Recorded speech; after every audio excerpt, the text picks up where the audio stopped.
So we're starting the second scenario, and what I realized is that I had sorted the counters by the strength of the ships, and I'm realizing that that's actually not the best way to sort them into these smaller baggies, because the setups don't list the strengths of the counters.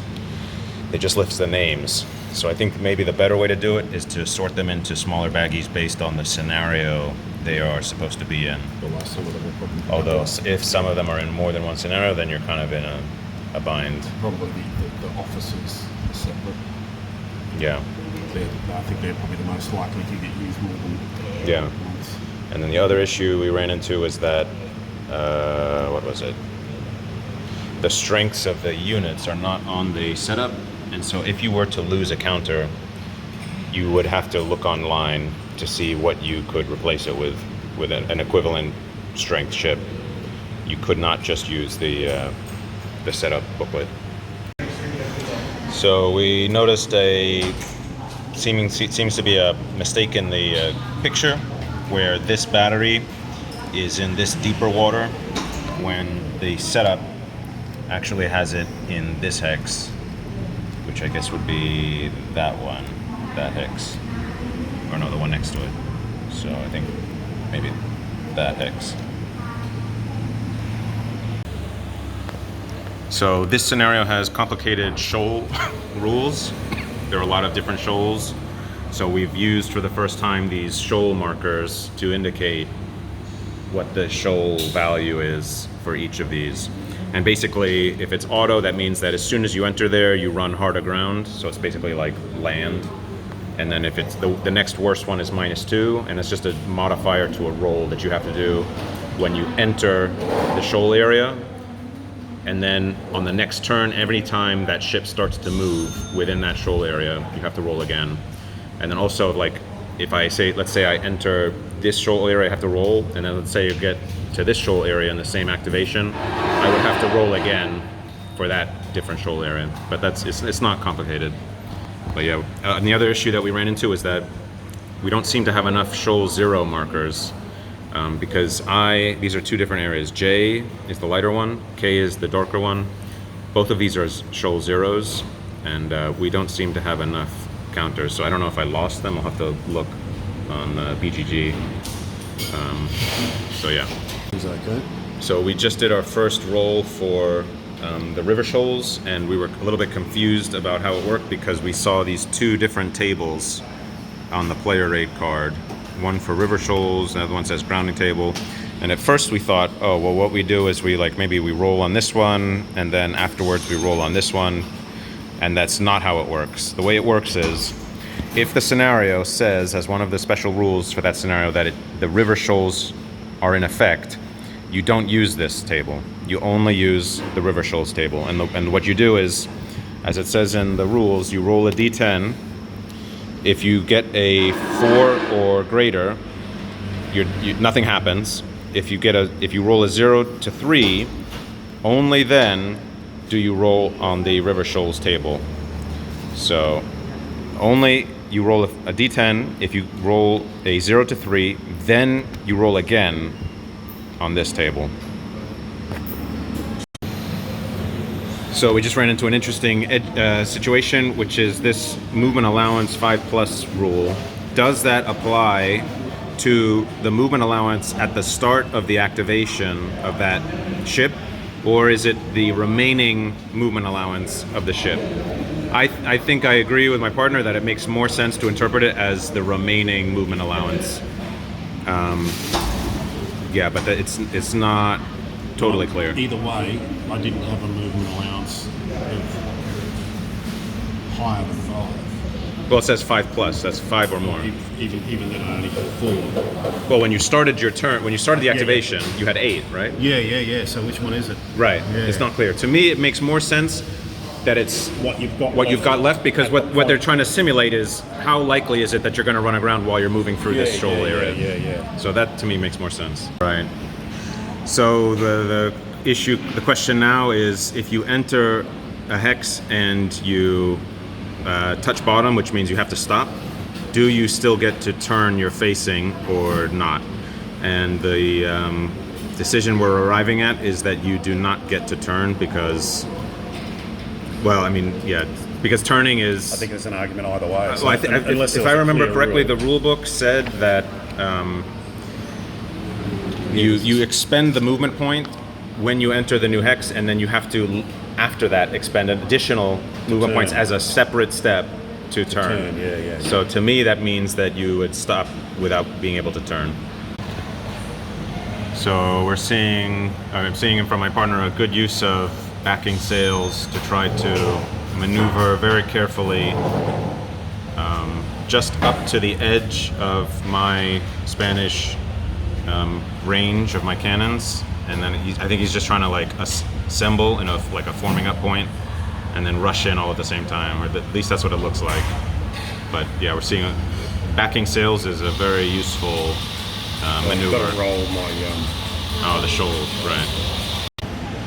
So my opponent has very cleverly, or unintentionally, but or not, I don't know. He's run aground with this ship at this hex, hard aground, which means he can't move it, he can't turn it, it's stuck there, but it is within range of this ship. So if I don't move that ship, he will be able to shoot at it for the remainder of the game. And I cannot shoot him because it's outside of my, well, it's not outside of my firing arc if I can turn him, right, but yeah, so it's not the worst place for him to run aground, although he can't participate with the rest of the fighting. So on the last turn we decided, or it makes more sense to have the anchored markers underneath the ship markers, and I also have my rigging hit marker underneath the ship marker.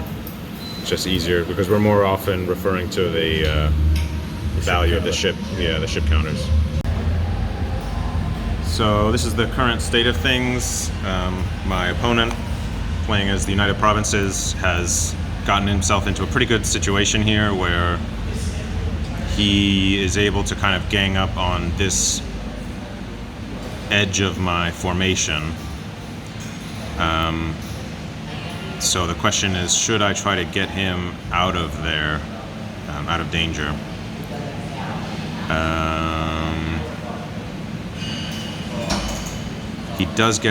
The thing is, he does get a bonus for being anchored. The only way to get back to that kind of bonus that he had would be to maneuver around here. Otherwise, these guys all get a bonus because the wind is blowing this way. They're firing with the wind, so they get a bonus to hull hits. If they aim at the hull, they get a bonus to their chance to hit. So this is, pretty good maneuvering from my opponent, and I have to decide what I want to do with the Spanish. If I slip anchor, I can't drop anchor again. So it's a big decision if I want to move these guys, it's a big decision. And this scenario, unlike the other scenario, it doesn't have any condition where they have to destroy all of my guys to win. I think the victory is determined just from victory points, which means whoever does more damage is the winner. So that affects my thinking. I can't just sit tight the way that we did in the previous scenario. So that was the end of turn 4? I did that for start. Yeah, we're starting. Right. Okay, so this is the current state of things. I didn't take into consideration how few hit points my ships have, and so I had been aiming at his rigging, and I got a bunch of rigging hits, but he had been aiming at my hull, and they only can take 2 hits before they're disabled. So now I've lost. This ship can no longer shoot. It looks like this ship can still shoot as a T-rated ship. So he's got. Well, actually, I'm not sure. I don't remember what the. We'll have to look up what the effect of that is. But he was able to shoot from his Hercules through that gap at that long range and take it out. So it's looking very bad for the Spanish right now, which is the historical result. But I didn't really help myself by staying in such a static position. I think I should have maneuvered my other guys sooner. But yeah, he's really helped by being upwind of me when he's aiming at my hull. So it is turn 8. I just did my activation as the Spanish, and basically the state of things is that these 3 ships are hard aground. They're not going to be able to move. He took out 3 of my ships, I think a lot, that were around here, and then the rest of my ships slipped anchor and are now trying to maybe come around this way. But I still have not sunk any of his ships, so it's still looking very bad for the Spanish. And so I just noticed that I probably made a mistake at some point where the maximum number of movement points you can use to back sails is 1/2 of them. So basically there were times when my units were beating into the wind without full sails, and they only had 1 movement point because it was calm weather. And I would back sails and then rotate them in place, and it looks like you're not allowed to do that. That requires a dice roll, isn't it? Horrible string of luck. I had my ships chasing after 2 of his, and the ship that had my leader in it just ran hard aground. So I can't send the rest of these after them because they won't be able to do much. So it's well, they can to a point. not then a they're whole out of lot. command. Yeah. So I'm gonna have to see if I can get him off of that boat onto another boat. So I just had a question about this boat, this ship that was aground, and I just rolled a 1 so that he's no longer aground. And the question is, well, what do you do about these boats that are towing it? And my understanding of the rules, which are here, no, not there, this one here, says during subsequent activations the ship may recall the boats. So to me what that means is what you do is you keep this marker facing the tow side, so the ship is facing this way, so you still have the tow marker facing the same way as the ship, and then the next turn when I activate this guy to move, I think I can then rotate this to say recall, and I believe it would be the turn following that. Yeah, right. It says here, a ship marked launch or tow must immediately rotate the marker to recall when anchoring. Oh, okay, no, that doesn't apply. So, but my guess is that the next turn when I activate him to move, I turn that to recall, and then maybe at the end of that turn, I would remove the marker. That's my guess of how that works. That's pretty full on. Yeah, that's interesting. So the next complicated thing after this aground issue is that because my ship here is hard aground, I want to move my commander from that ship onto one of my other ships. So what's the procedure for that? Well, you have to go into the main rulebook on what is it? This one. This commander transfer section. It's under 3.711. And it says you roll a d10, you add the fleet's audacity rating, and if the result is greater than or equal to 7, the commander may leave the ship. And it says you can go to any other, the next closest ship. Right. So if the next closest ship is like on the other side of the map, you can still do that. And it said if you have more than one ship that's equidistant, you can choose which of those equidistant ships you can transfer to.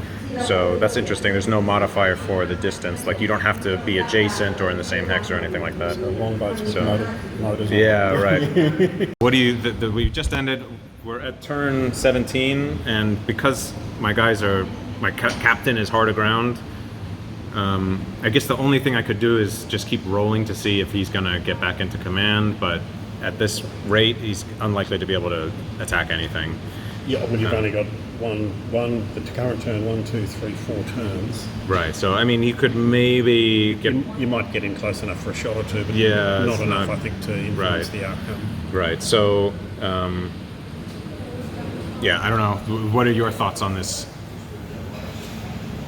Well, the one thing that I would have done in your position after all of my ships ran aground here, and I didn't think of it until a couple of turns ago myself, is all of my ships will run aground facing that way.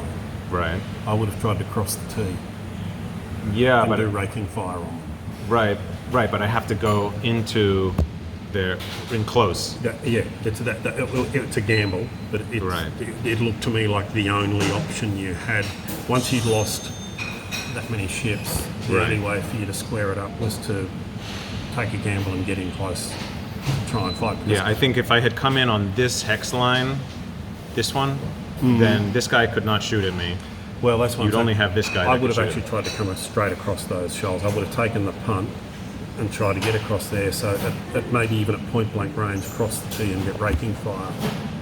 Yeah, I mean, I was thinking along similar lines. I was thinking I would come in on this hex line, Yeah. and then Well, that's why I started moving my other ships down here and rotating them Right. to defend against an attack from that end. yeah. But in terms of the beginning of the scenario, I think it was a mistake for the Spanish to stay at anchor. Oh yeah, I think you have to take the risk of I think I should have gone Right. after the 3. you need to take the risk of running aground to be mobile. And to hope that you run into aground with your Yeah. big ship Yeah. out of this, because you ran aground in a perfect position where you were able to continue doing It damage. forced you then to move everyone. Right, exactly. Yeah. So that was, I think, the major mistake as the Spanish. Yeah, and I mean for me too, that you were kind of anchored around the battery. It's like, well, I neutralised the battery by not getting anywhere near it. Right. So that was a piece that was Right. easy to neutralise in this scenario because Right. you didn't have to go there. Right. Yeah. But difficult scenario for the Spanish. This one. Yeah. Historically a Spanish defeat, so it makes sense. But it was interesting with all the different shoal types. But just being able to play with that aspect of the game Yeah. brought a whole new set of challenges. Yeah. All right.